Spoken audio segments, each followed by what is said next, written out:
Hello everyone, तपाईहरुलाई यस engineering knowledge च्यानलमा स्वागत छ। फ्रेन्ड्स, आज मैले तपाईहरु समक्ष सर्कुलरमा चाहिँ कोलार मास एट्याच गरेको न्युमेरिकल लिएर आएको छु। एप्लाइड मेकानिक्स सेकेन्डको 2020 मा पोखरा विश्वविद्यालयमा आएको हो। सो अब क्वेशन सारम।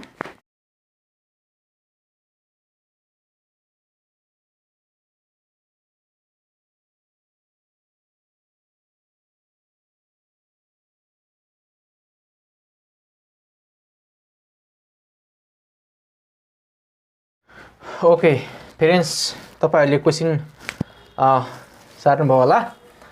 क्वेशन चाहिँ हेरौं। A 2 kg collar it attach to a spring. यो 2 kg कोलार चाहिँ स्प्रिङमा एट्याच गया रहेछ। And slides without friction. Friction बिना नै यसले के गर्छ? स्लाइड गर्छ।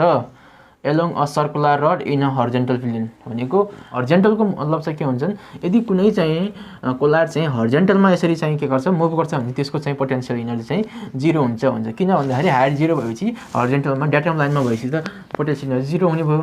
त्यसो भने the spring has an undeformed length of the 150 mm। यो स्प्रिङको चाहिँ अनडिफर्म लेन्थ चाहिँ के छ? 150 mm छ। And constant K is equal to 450 newton per metre हो। Knowing that the collar is in equilibrium at A मा चाहिँ इक्विलिब्रियम छ। And is given a slight push to get it moving. Determine the velocity of the collar A मा as it pass through the B. हैन, collar चाहिँ B बाट pass हुँदाखेरि के हुन्छ? Velocity V B is equal to what देखा as it pass through the C. C मा चाहिँ मुभ हुँदाखेरि के हुन्छ भनेछ। त्यसो भने अब हामीले गिभन डाटा लेखौं सोलुसनमा। Given data are mass of collar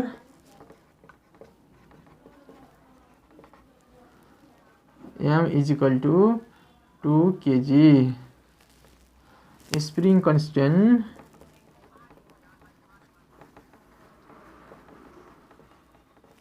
k is equal to 450 newton per metre. Undeformed length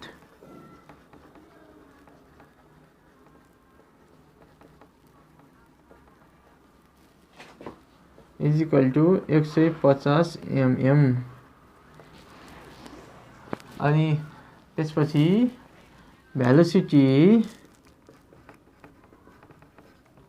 of collar B V B is equal to what?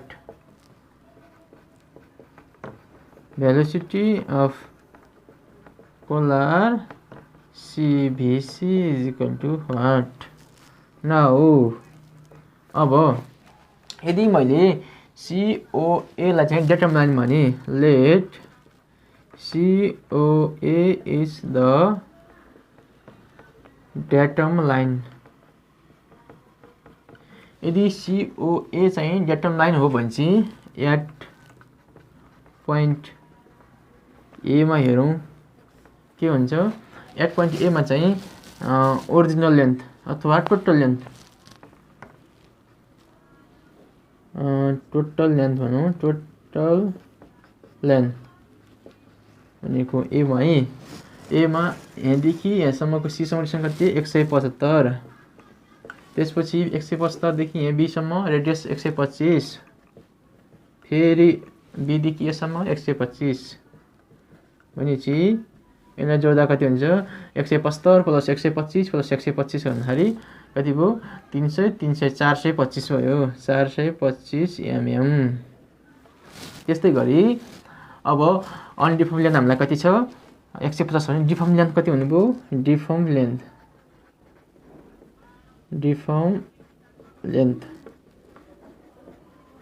x a भनेको is equal to total length minus अनडिफर्म length. Total length minus अनडिफर्म length.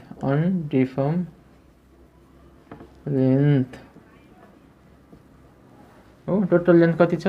425 minus अनडिफर्म length 150 हो। त्यसो भने कति हुने भयो? 275 mm। 275 mm भनेको चाहिँ मिटरमा कति हो 0.275 मिटर हो। 1 मिटरमा 1000 mm हुन्छ भने चाहिँ 275 डिभाइड बाइ 1000 हो। याड पोइन्ट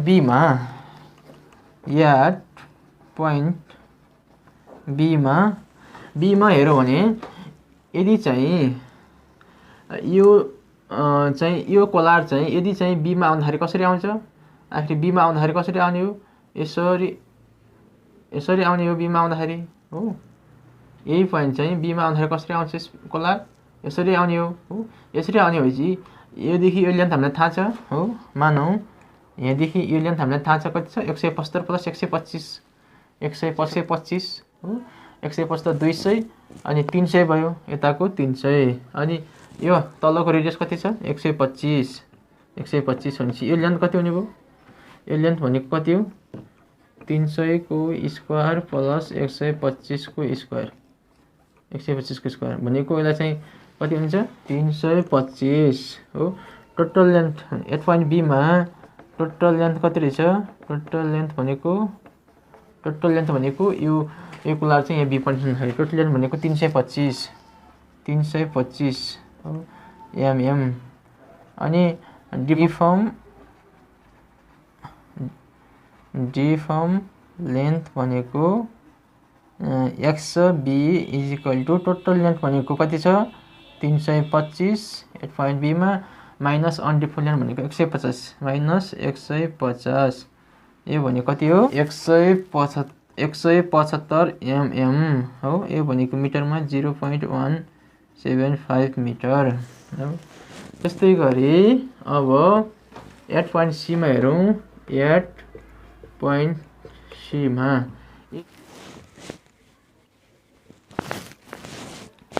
यो 8 पोइन्ट सी मा टोटल लेन्थ भनेको कति हो, टोटल लेन्थ भनेको 175 mm यहाँदेखि यहाँसम्म डिस्टेन्स। अब डिफर्म लेन्थ भनेको कति हो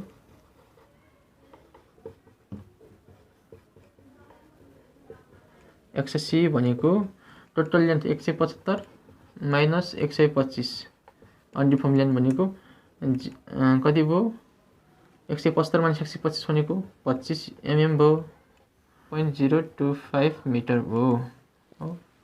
यसरी चाहिँ हो। यो चाहिँ मैले रफली बनाएको यो फिगर, तपाईले चाहिँ सबमा बनाउनु होला हो। फिगर यति बनाउँदा पनि हुन्छ।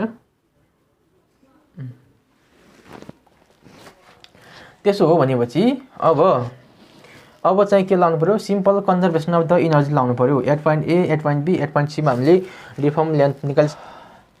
यहाँ चाहिँ ठाउँ पुगेन, मैले चाहिँ यता इरेज गरेँ। नाउ अब by using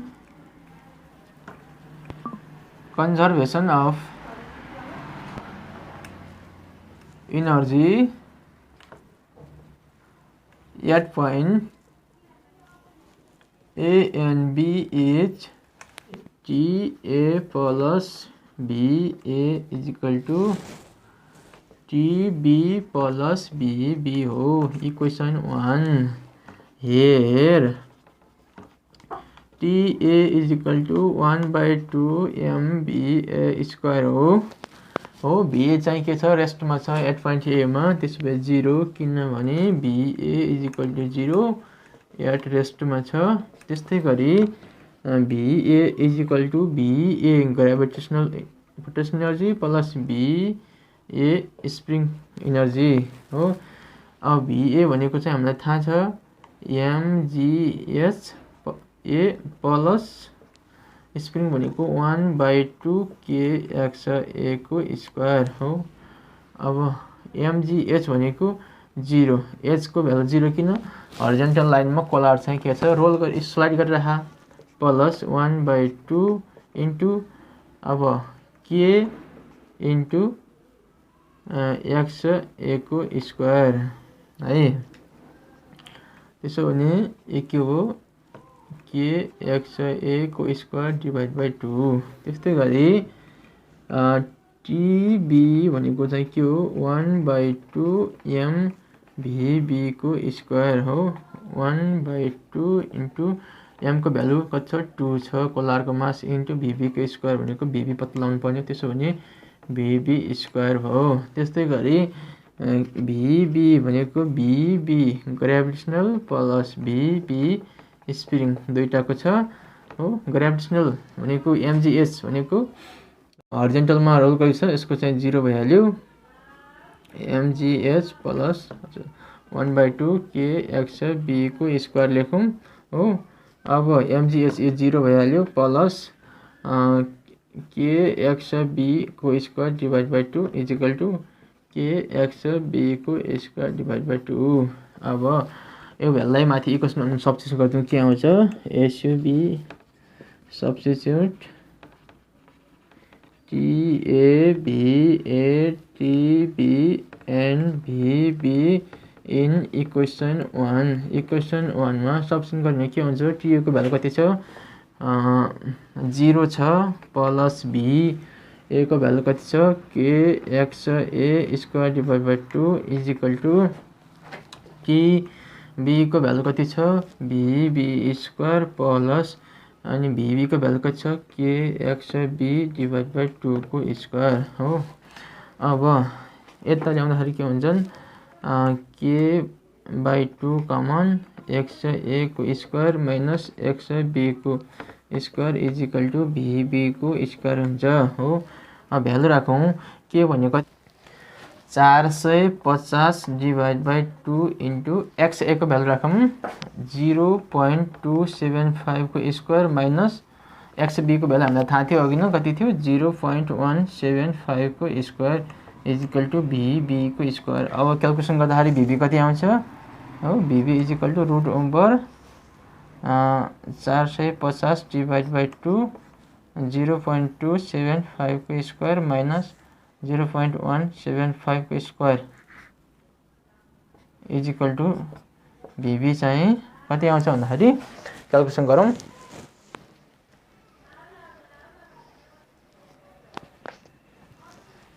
three 3.181 metre per second आउँदो रहेछ। सिमिलरली अब ए र सीमा चाहिँ के हुन्छ त भन्दाखेरि similarly by using conservation of energy at point A and C is TA plus BA is equal to TC plus BC. Equation second. Here TA भनेको के हो 1/2 MV1 स्क्वायर भनेको 0 किनभने V1 is equal to 0 at रेस्टमा छ।